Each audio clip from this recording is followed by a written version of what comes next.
আসসালামু আলাইকুম। আপনাদের সাথে আছি আমি সাদ্দাম হোসেন। এখন একটি সবচেয়ে গুরুত্বপূর্ণ বিষয় নিয়ে আলোচনা করব এবং সেটা খুবই গুরুত্বপূর্ণ বলা চলে। যেটা হচ্ছে আমাদের যে সুগার নির্ণয়। আমরা যে গ্লুকোমিটার দিয়ে যে আমরা সুগার পরীক্ষা করি সেটা হচ্ছে কেউ হচ্ছে খাবার সকাল ঘুম থেকে উঠে করে, যেমন খাবারের ২ ঘন্টা পরে করে, দুপুর বিকাল রাতে রাখবে। এখন হচ্ছে আমরা হচ্ছে যে মেইনটেইন, যেটা হচ্ছে আমাদের যে গ্লুকোজ সেটাকে মেইনটেইন বা সুগারটাকে মেইনটেইন করার জন্য হচ্ছে আমরা যে গ্লুকোমিটার দিয়ে গ্লুকোজ মাপি সেইটা নির্ণয়ের জন্য আমরা কিছু ভুল করে থাকি। সেই ভুলগুলা কি এবং এটা কিভাবে সঠিকভাবে নির্ণয় করতে হয় সেই বিষয়টি নিয়ে আলোচনা করব। অবশ্যই সম্পূর্ণ ভিডিওটি দেখবেন। এখন হচ্ছে যে গ্লুকোজ নির্ণয়ের যে সঠিক নিয়ম, যে কাজটা আমরা ভুল করি, যেমন আমরা প্রথমে হচ্ছে রক্তটা দিয়ে সাথে, সাথে আমরা স্টেপের ভিতরে নিয়ে নিই। এই কাজটা হচ্ছে ভুল। এখন এটাকে আমি সঠিকভাবে বলে দেবো এটাকে কিভাবে ব্যবহার করতে হবে।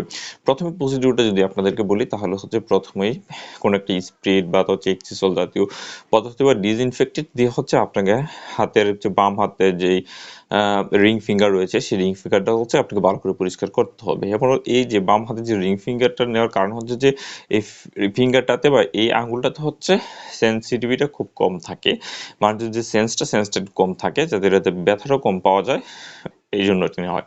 রেনটিপে পরিষ্কার করে প্রথম হচ্ছে যে আমরা পিক করব, যেটা দিয়ে সেই লেন্সের দিয়ে পিক করে ব্লাডটা যে প্রথম যে ব্লাডটা আসবে সেটা আমরা অবশ্যই নেব না, কারণ আমরা প্রথম ব্লাডটা নিয়ে পরীক্ষা করি, কারণ এটাই হচ্ছে ভুল। কারণ যখন হচ্ছে লেন্সেরটা আমাদের আঙ্গুলের ভিতরে প্রবেশ করে, অর্থাৎ আমাদের যে যখন নখের ভিতরে যায় তখন হচ্ছে এখানকার আমাদের কিছু ব্লাড সেল রয়েছে, যেমন ডাব্লিউবিসি আরবিসি পেটেলের যে ব্লাড যে সেলগুলো রয়েছে সেই সেলগুলো ভেঙে যাওয়ার কারণে সেলের ভিতরে যে প্লাজমা থাকে সেটা বেরিয়ে আসার কারণে ব্লাডটা পাতলা হয়ে যায়। এমন হিসেবে যদি আমরা যে গ্লুকোজটা যদি ওই সময় নির্ণয় করি ব্লাডটা দিয়ে, তখন দেখা যাচ্ছে যে পাতলা বাড়ার গ্লুকোজটা আছে, সেক্ষেত্রে হচ্ছে আমাদের গ্লুকোজটা কম আসতেও পারে। এই জন্য হচ্ছে এই জিনিসটা কোনো করা যাবে না।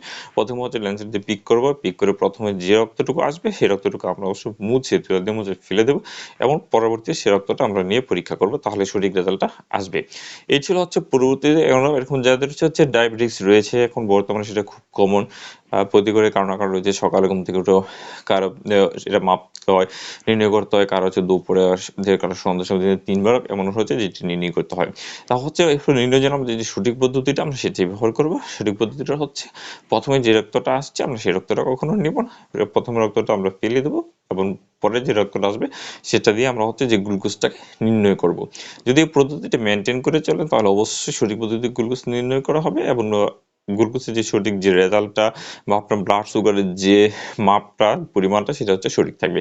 তাহলে কি করবো, আমরা অবশ্যই প্রথম ব্লাডটা নেব না, প্রথম ব্লাডটা মুছে ফেলে দেবো, দ্বিতীয় ব্লাডটা নিয়ে আমরা অবশ্যই গ্লুকোজের পরীক্ষা করবো। এই ছিল গ্লুকোজ নিয়ে বিস্তারিত আলোচনা। তাহলে হচ্ছে এই ভুলটা আমরা যারা করি, প্রতিনিয়ত আমরা কমনে করতেছি, রক্ত আসছে সাথে সাথে প্রথম রক্তটা নিয়ে নিচ্ছি, এই ভুলটা আমরা অবশ্যই এড়িয়ে চলবো এখন থেকে। আর প্রথম ব্লাডটা নেবো না, প্রথম ব্লাডটা মুছে দ্বিতীয় ব্লাডটা নেবো, মানে দ্বিতীয় ব্লাড দিয়ে আমরা সুগারটা নির্ণয় করবো।